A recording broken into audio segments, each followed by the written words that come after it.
ఈ వీడియోలో మనం తులారాశి వారికి ఏ దశ యోగిస్తుంది, ఏ దశలో ధనవంతులు కోటీశ్వరులు అవ్వచ్చు అన్న విషయాన్ని పరిశీలిద్దాం.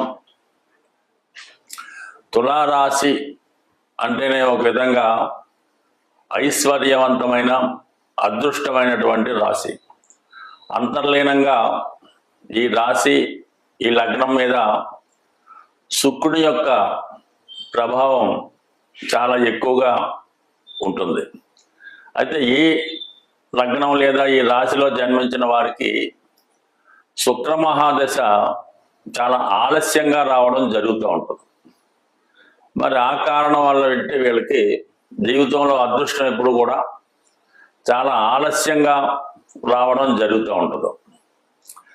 ఈ రాశిలో 3 నక్షత్రాలు 9 పాదాలు ఉండడం జరుగుతూ ఉంటుంది. ముందుగా చిత్తా నక్షత్రం. ఈ నక్షత్రంలో జన్మించిన వారి యొక్క జీవితం కుజ మహాదశతో ప్రారంభం అవుతుంది.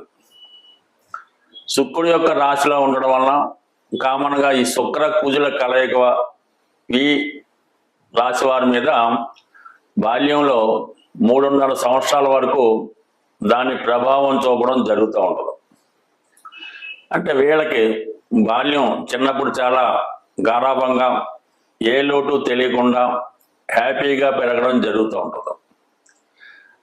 మరి దాని తర్వాత వచ్చినటువంటి రాహు మహాదశ, ఇది 18 సంవత్సరాల పాటు జాతకుడిని అనేక రకాల మలుపులు, అనేక రకాల అనుభవములు చిన్నతనంలోనే చూడడం జరుగుతూ ఉంటుంది. జాతకంలో ఉన్నటువంటి మిగతా గ్రహాల స్థితిని బట్టి మరి ఈ రాహుదశ ఎక్కువ శాతం చిత్తా నక్షత్ర జాతకులు డైవర్ట్ అవుతూ ఉంటారు.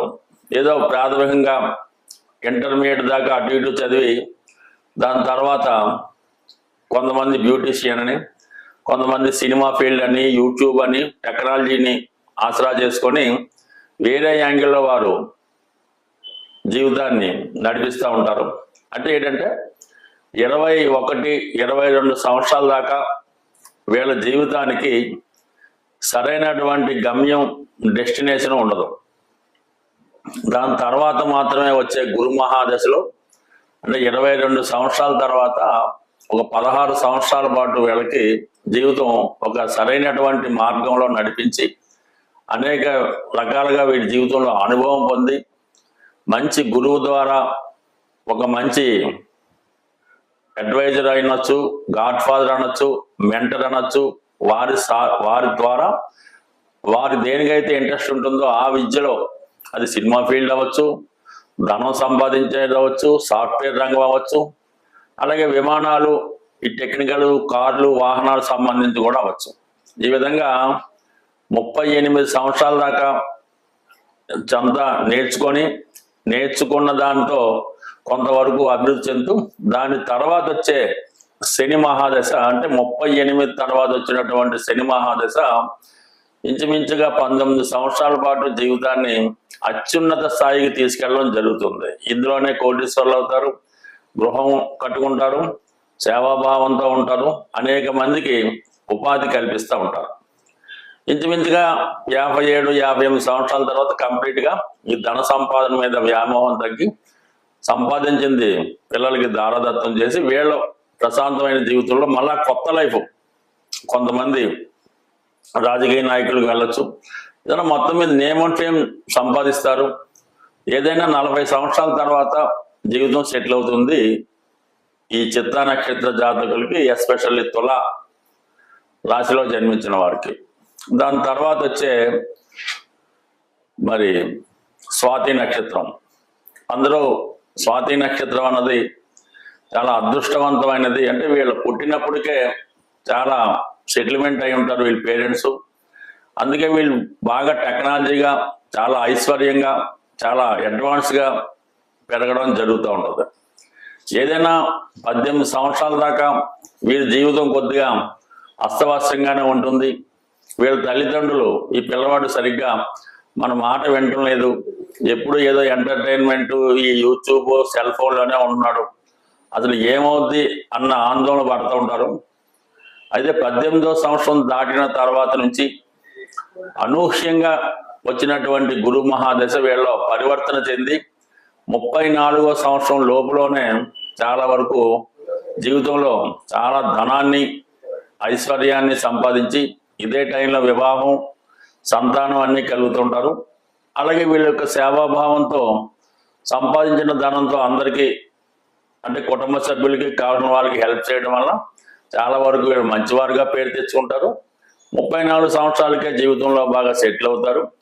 దాని తర్వాత వచ్చినటువంటి శని మహాదశ కూడా వీళ్ళకి ఎక్కువగా మల్టిపుల్గా 2-3 రకాలుగా ధనాన్ని సంపాదించు ఎక్కువగా స్వదేశంలో కాకుండా విదేశ వ్యవహారాలు, ఎక్కువ కంప్యూటరు, ఏరోనాటిక్స్ ఇటువంటి వాటిలో అడ్వాన్స్డ్గా జీవితం ముందుకు తీసుకెళ్ళి చాలా మందికి ఉపాధి కల్పిస్తే జరుగుతుంది. అంటే ఇంచుమించుగా 36 తర్వాత ఇంచుమించుగా చివరి దాకా వీళ్ళ జీవితం చాలా సక్సెస్ఫుల్గానే వెళ్తుంది.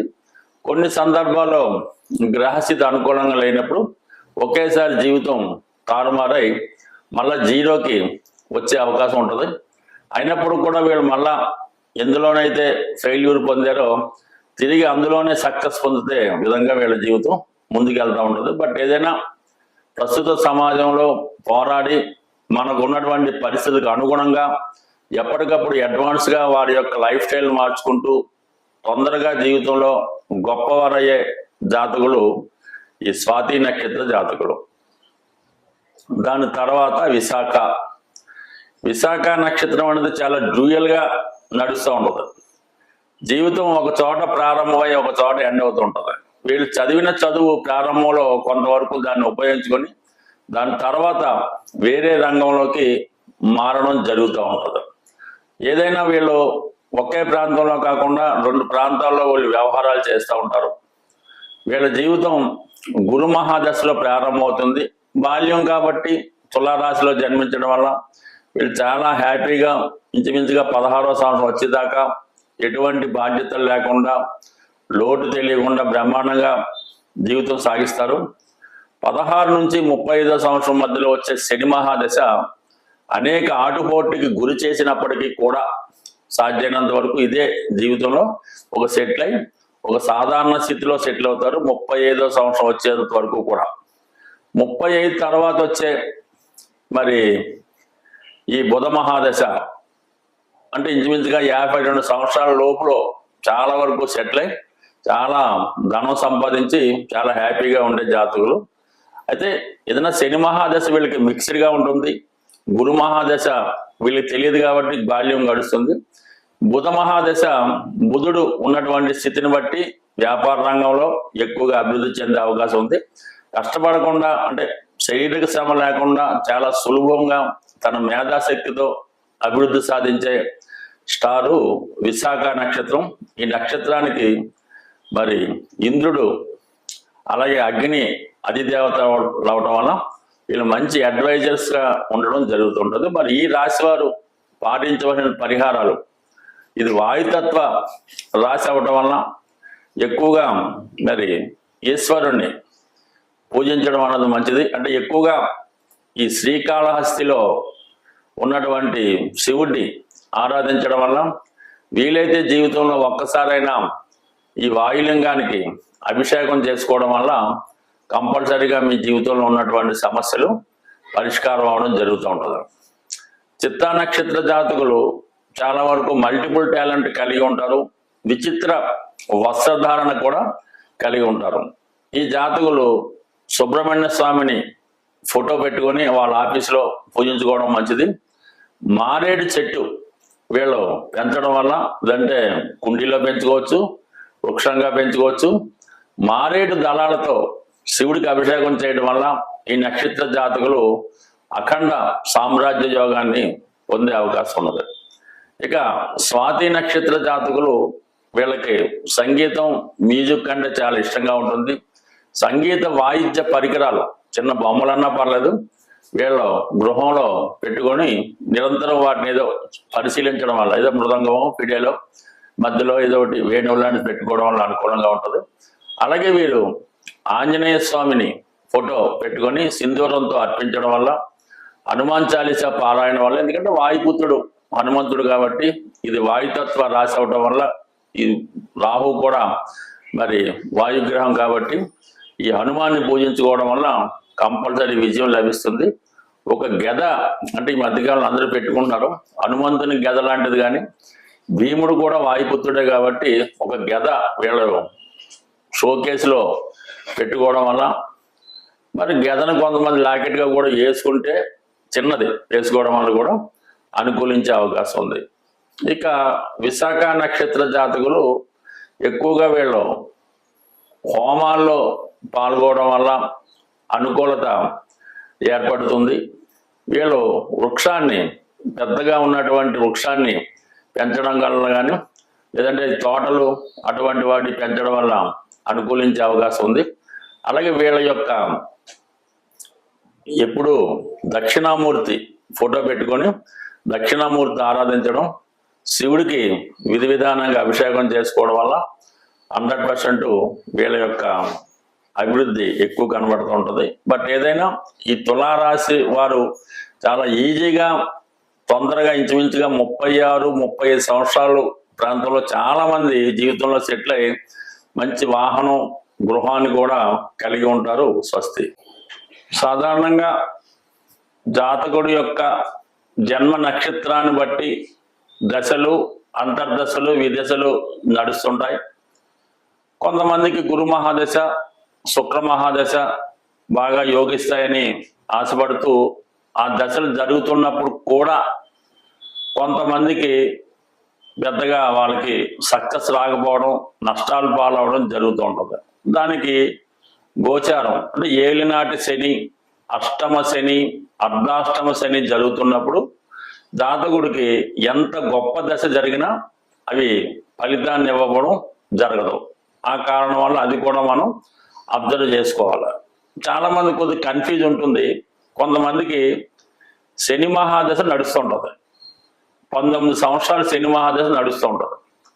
ఈ 19 సంవత్సరాలు శని మహాదశ నడుస్తుండగా ఈ మధ్యలో ఏలినాటి శని స్టార్ట్ అవుతుంది. ఈ ఏలినాటి శని 7.5 years ఇది రెండు కలిసి నట్టడం వల్ల కామన్గా జాతకుడు చాలా ఎక్కువ స్ట్రగుల్ పడుతూ ఉంటాడు అన్నమాట. అయితే 7.5 years అయిపోగానే ఏలినాటి శని అయిపోయింది అనుకుంటాడు, నాకు శని అయిపోయింది కదా అంటాడు. కానీ ఈ జన్మత నక్షత్ర రీత్యా వచ్చే మహాదశ ఇంకా నడుస్తూ ఉంటుంది. అందువలన సాధారణంగా దశలు బాగున్నప్పుడు కూడా గోచార రీత్యా వచ్చే ఫలితాలు, రాహు ఇబ్బంది పెడతాడు, కొన్ని సందర్భాల్లో గురువు కూడా ఇబ్బంది పెడుతుంటాడు. కాబట్టి దశలతో పాటు గోచారాన్ని కూడా అబ్జర్వ్ చేసుకొని గోచారం బాగులేనప్పుడు కంపల్సరిగా పరిహారం చేసుకోవాల్సి ఉంటుంది. చాలా వరకు నవగ్రహాలకి పరిహారం అన్నది నవగ్రహ ఆరాధన, శనికి తైలాభిషేకం ఇది కామన్. కానీ అన్నిటికీ ఒకే మంత్రం అనుకోకుండా శివునికి అభిషేకం అన్నది ప్రతి నెల మహాశివరాత్రి రోజు కానీ, వీలైతే ప్రతిరోజు, ప్రతి శనివారం, ప్రతి సోమవారం శివుడికి అభిషేకం చేసుకోవడం, ప్రతిరోజు కంపల్సరిగా సూర్య భగవానుడికి అభిషేకం చేసుకోవడం కానీ, అర్చన చేసుకోవడం కానీ, సూర్య నమస్కారం కానీ ఏదైనా అటు సూర్య భగవాను అంటే సూర్య భగవానుడు అంటే సాక్షాత్తు నారాయణమూర్తి, విష్ణుమూర్తి అనుకుందాం, ఇటు శివుడు, ఈ విధంగా విధి విధానంగా ప్రతిసారి పూజ చేసుకుంటూ ఎక్కువగా మామూలుగా పౌర్ణమి, ఏకాదశి తిథుల్లో ఉపవాసం ఉండడం, అలాగే సూర్య సంక్రమణం జరుగుతూ ఉంటుంది. ఇది చాలా వరకు ఈ ఒరిస్సా, ఉత్తరాది ప్రాంతాల్లో పాటిస్తూ ఉంటారు. సూర్య సంక్రమణం అంటే సూర్యుడు ఒక రాశి నుంచి మరో రాశికి మారిన రోజు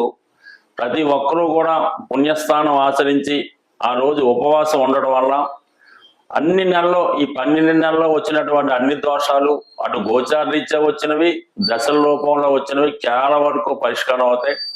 అందుకనే సూర్య దేవాలయాలు అటు ఒరిస్సా, కోణార్క, శ్రీకాకుళం కొందరు ప్రాంతాల్లో ఉన్నాయి. కాబట్టి జీవితంలో సంవత్సరంకి ఒకసారైనా సూర్య దేవాలయాన్ని సందర్శించడం, అలాగే సూర్యగ్రహణం, చంద్రగ్రహణం వచ్చినప్పుడు విధి విధానంగా స్నానం ఆచరించడం, ఈ సూర్య సంక్రమణాన్ని పాటించడం వల్ల ఎంత గొప్ప రోగాన్నైనా, ఎంత పెద్ద దరిద్రాన్నైనా, ఎంత పనికిరాని వాడైనా ఖచ్చితంగా జీవితంలో వాడు సార్థకత పొంది విజయం సాధించడం జరిగే అవకాశం ఉంది. స్వస్తి.